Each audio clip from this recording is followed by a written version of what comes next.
சென்னையிலிருந்து திருச்சி செல்லுகின்ற இந்திய தேசிய நெடுஞ்சாலை ஆணையம் போக்குவரத்து நெரிசல் அதிகமுள்ள அந்த சாலை காலையிலையும் மாலையிலையும் அதிக போக்குவரத்து நெரிசலை தவிர்ப்பதற்காக அனைத்து இந்திய அண்ணா திராவிட முன்னேற்ற கழக ஆட்சி இருக்கின்ற பொழுது தாம்பரத்திலிருந்து செங்கல்பட்டு வரை உயர்மட்ட பாலம் கட்டுவதற்காக விரிவான திட்ட அறிக்கை தயாரிக்கப்பட்டு மத்திய அரசுக்கு அனுப்பப்பட்டு மத்திய அரசும் அந்த திட்டத்தை நிறைவேற்றுவதற்கு தயாராக இருந்தது. ஆட்சி மாற்றம் ஏற்பட்ட பிறகு அது அப்படியே கிடப்பில் போடப்பட்டார்கள்.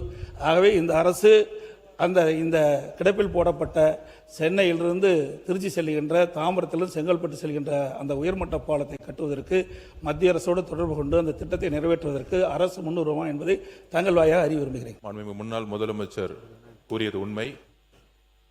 நம்மளுடைய மானிய கோரிக்கையிலேயே சென்னையிலிருந்து கன்னியாகுமரி வரைக்கும் 8 வழிச்சாலையாக உயர்த்துவதற்கான அறிவிப்பை நம்ம கொடுத்துருக்கோம். அதுக்கான டிபிஆர் ப்ராஜெக்டை உடனடியாக நாங்கள் ஸ்டார்ட் பண்ண சொல்லியிருக்கோம்.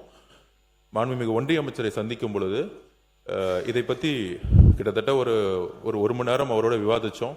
அதில் முக்கியமாக சென்னையிலேருந்து கன்னியாகுமரி வரைக்கும் அதிகப்படியான போக்குவரத்து இருக்குது.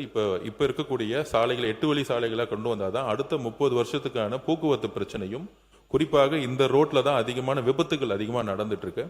அதுக்கப்புறம் சென்னையை நோக்கி வரும்பொழுது நம்ம திருச்சியிலிருந்து செங்கல்பட்டு வரைக்கும் ஒரு 4 மணி நேரத்தில் வந்துட முடியும். ஆனால் செங்கல்பட்டுல இருந்து நம்ம ஏர்போர்ட் வரதுக்கு பார்த்தீங்கன்னா கிட்டத்தட்ட 3 மணி நேரம் ஆகுது.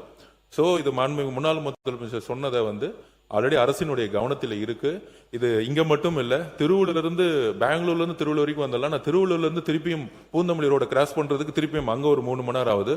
ஸோ சென்னையுடைய அதர் மாவட்டங்கள்லேருந்து மற்றொரு மாவட்டங்கள்லேருந்து உள்ள வர முடியுது ஹைவேஸ்ல. ஆனால் அந்த சென்னை சுற்றி இருக்கக்கூடிய செங்கல்பட்டா இருக்கட்டும், திருவள்ளூரா இருக்கட்டும், இங்க இருக்கிற மகாபலிபுரம் மாவட்டம், இது யாரையா சென்னை நோக்கி வரும்பொழுது கிட்டத்தட்ட 3 மணி நேரம் நம்ம போக்குவரத்து நெரிசலே இருக்கிறோம்.